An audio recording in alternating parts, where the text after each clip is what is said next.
کمیته ناوەندی حزبی دموکراتی کوردستانی ئێرانەوە پیرۆزباییتان لێ بکەم بۆ ئەو جێژنە پیرۆزە کە جێژنی 8 مارس ڕۆژی نێونەتەوەیی ژنانی جەهانە.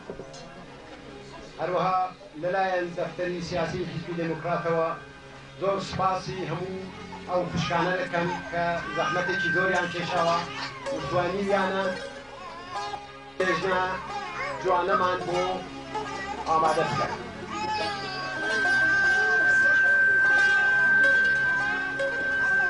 لە ساڵی 1910 واتە 79 ساڵەوەی پێش وەختێک کلارا زێتکین خەباتگێری شۆڕژێری ئەڵمانی کە ژنێک بوو کە ماوەیەکی زۆر بوو بۆ مافی ژنان تێکۆشا پێشنیاری کرد لە کۆنفرانسی ژنە سۆسیالیستەکان لە کۆپنهاگ کە ڕۆژی 8 مارس ڕۆژی ژنان دابنرێ ڕەنگە بە فکریشیدا نەدەهات کە ڕۆژێک ئەو جێژنە لە سەرانسەری دنیا بەو چەشنە دەگیرێت. بێگومان بە فکری هیچ کەس ئەو وەختە نەدەهات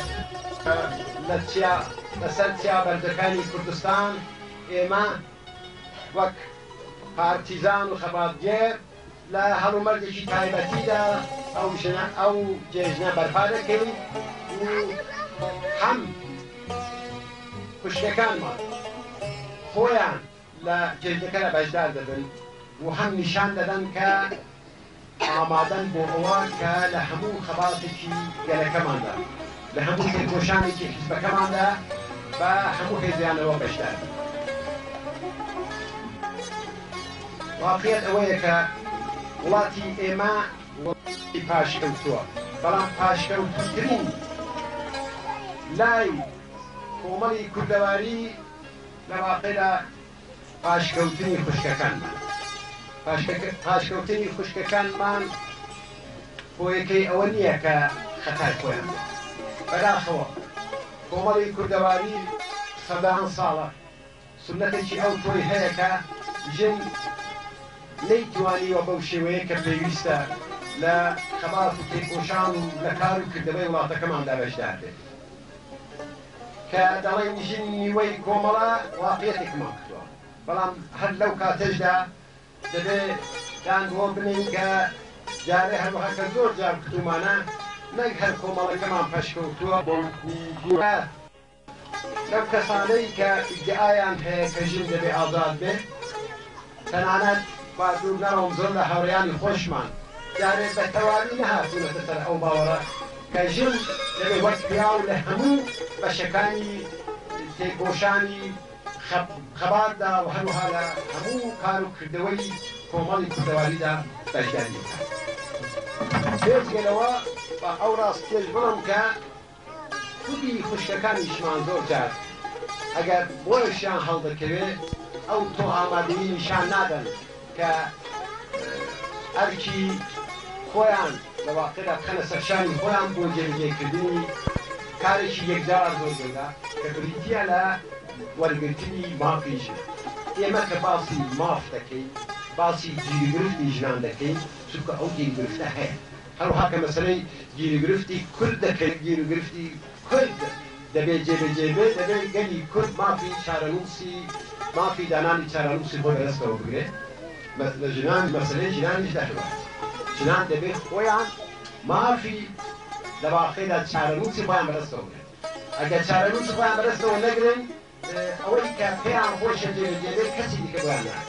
ڕەنگە ئەمڕۆ یەکێک لەو نیشانە باشانە بێت کە ئاخرەکەی خوشکەکانمان دیارە بە زەحمەتەوە بەمان بوویەوە بە لەوەرا کە زۆر کەمتر پێ دەکەن ئەوڕۆ دیارە هەمویان کاریان زۆر کردو و ماندوو بوون و ئینشاڵڵا ئیدی لەمەو دووە هەموو دەم بە پێکەنین دەبن چکو کارە گەورەکەیان کردووە. ئەوە نیشانەیەکە کە لە دواڕۆژدا بتوانن زۆر باشتر لە کار و کردەوە و تێکۆشان و خەباتی ملەتەکەماندا بەشدار بن. دیارە یەکێک لە تەئسیرە هەرە خراپەکانی کۆماری ئیسلامی پاشخستنی ژنان. نامانەوێت بڵێن کە لە زمانی ڕژیمی شاهنشاهیدا ژن هەموو ئازاد بوو، بەڵام ڕاستی ئەوەیە کە ئێستا لە جمهوری ئیسلامیدا لە کۆماری ئیسلامیدا ژن لە زۆر جێگا کە پێشتر کاری تێکرد و لە کۆمەڵدا لە خەباتدا لە هەموو کاروکردەوەی ژیاندا بەشدار بوو ئێستا نادراوەتەوە کونجی ئاشپەزخانە و لەژێر چادری ڕەشدا لە واقعدا زیندانی کرا. ئێستا ئەگەر ئێرانی خۆمان زیندانێکە بۆ هەموو خەڵکی وێران بۆ هەموو گەلانی زۆر لێگراو زیندانێکی گەورەشە بۆ هەموو خوشکەکان.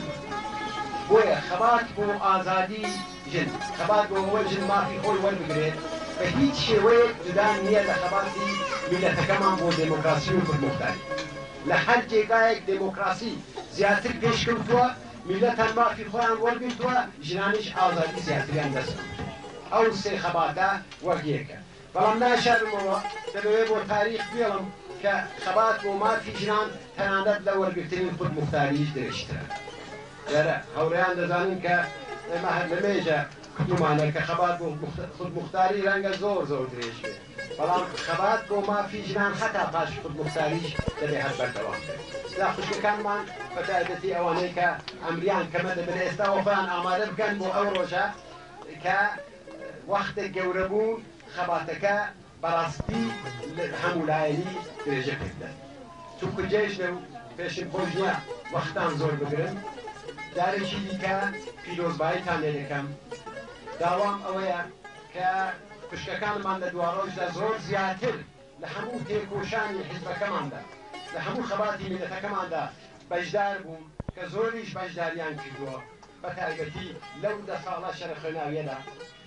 بەڵام ئاواتیشم ئەوەیە کە هەروەها کە هەموومانە هەتا ئەو خوشکە چکۆڵانەمان کە ئەمریان دا 12 ساڵە زۆر گەورە نەبوون، هەتا نەگەیشتونە ئەو تەمەنەی کە بڵێن جێژنی ژنان بۆ خۆیان بکەن، هەتا ئەو وەختە جێژنی نێونەتەوەیی ژنان لەو جێگایە هەموومان پێکەوە بگرین کە ئاواتمان